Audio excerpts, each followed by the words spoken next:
Well, hey there, Chief Meteorologist Matt Lawpon here alongside our meteorologist Gabe Maynor. A tornado watch now issued for the remainder of North Mississippi. Time lining up again at 10 p.m. Everything from Tishomingo County now really to the Mississippi-Alabama state line. Basically, every county we cover here in Mississippi, including all of our Max South counties, under tornado watches until 10 p.m.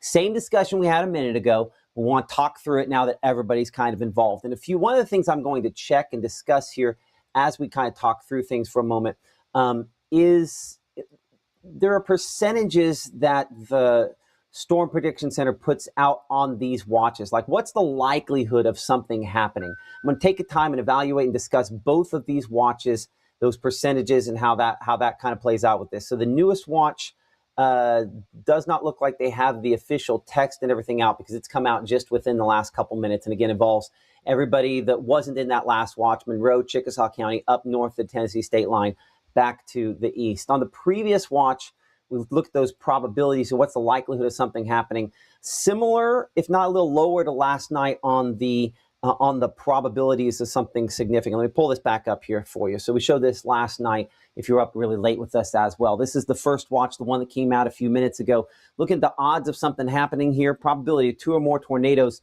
only 40%. That's not a super high likelihood there. And the probability of a strong tornado EF2 or greater on the southern watch, 20%.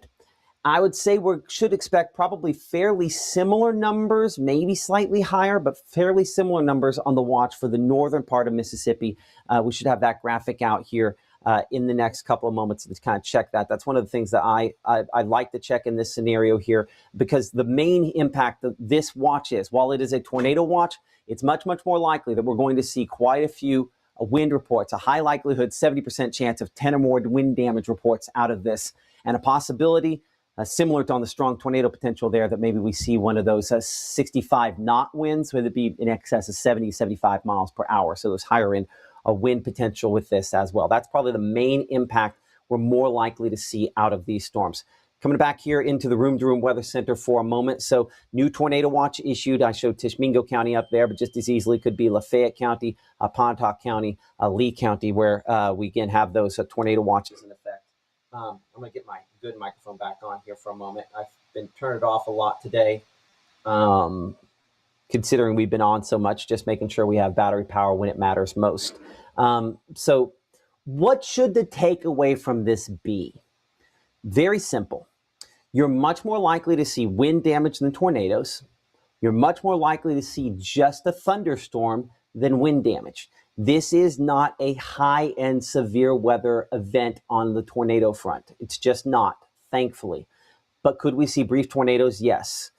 I think that's something that we should somewhere between prepare for and expect that somebody probably sees a brief spin-up style tornado. We're looking for Monroe County, all these storms we have overhead. We've just kind of had these storms regenerate in the last couple of hours. Here, I'm going to put this into play again for you. And the blue boxes you see there, those are those tornado watches we're talking about. What's interesting is there's almost kind of a zone here where these showers are developing, right? Where you can almost kind of see maybe, and Gabe, I want you to pull up, you have that map back there, hit refresh on that map. I need to find you one that has better reporting stations on that, more reporting stations. Weather.cod's got a good one there, Gabe. I'm going to bring you in here. The satellite on weather.cod has a better one than that. It has more reporting stations on it. Okay, I can pull that up. But leave that up for a second there. Go back to the one you just had for a second. Look at that one. I'm trying to figure out what is that boundary. I've got there. I mean, I would want to say it's an outflow boundary, but I see 70 degree. Yes, it is, because there's that kind of a thermal boundary. You're 81 in Greenwood there, right? And 75 in Oxford, 70 in Starkville, where again you've had those showers. I mean, is that kind of like a mini warm front almost? I don't have a real boost there in dew points, but I do have the temperatures. I would almost argue that this could potentially be kind of like a warm front. Let me put it back up here on the graphic next to me. We need one of these boxes where you're small and I'm big, to where I can just have you chatter in there, as opposed to just oh my God, the list that never ends, right?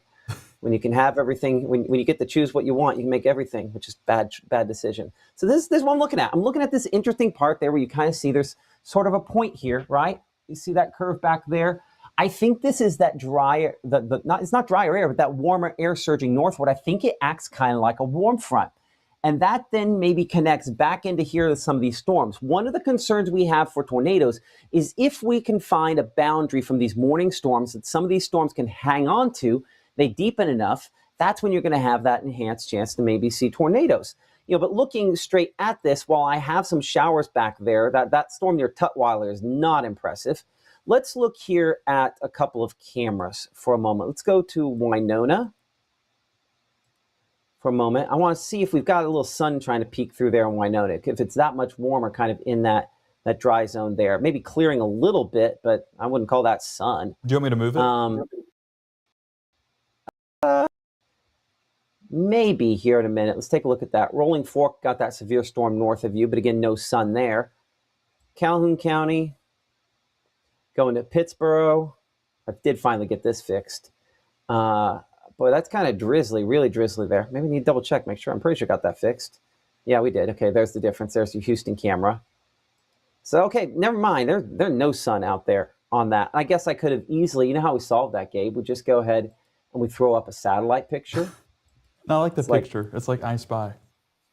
It is I Spy. I Spy what I could have seen in 1 second by looking at a satellite picture, which is it's cloudy. Yeah. But so much warmer. That's what's so interesting about that.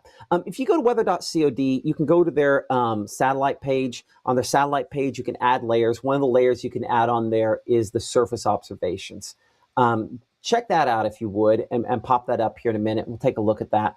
I'd like to see some of the smaller observations that the SPC site just kind of glances over. Right. I think that would be important there. Our meteorologist Gabe Maynard working that angle here in a second. Again, a lot of folks here watching there. It's been off and on for the past few hours, heavy at times. Sandra mentioning what she's been seeing there in West Point, some rainfall. There has been pretty consistent rainfall there for some spots over the last few hours here.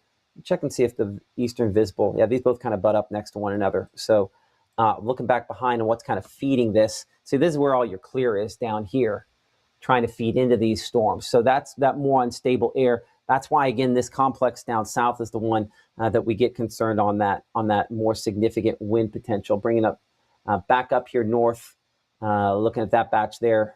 This is just like a lot of high, thin clouds. In fact, you could see it there for just a brief moment, looking down toward Kosciuszko.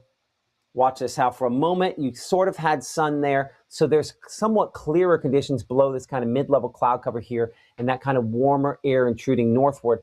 I am interested to see, once Gabe gets some of those reporting stations up on here, if we can look at the one from Louisville and if that shows up on there, and then maybe Starkville, and see what some of those are looking at as well there. So give me a thumbs up when you're ready on that, Gabe. It looks like you have it pretty much up and on there.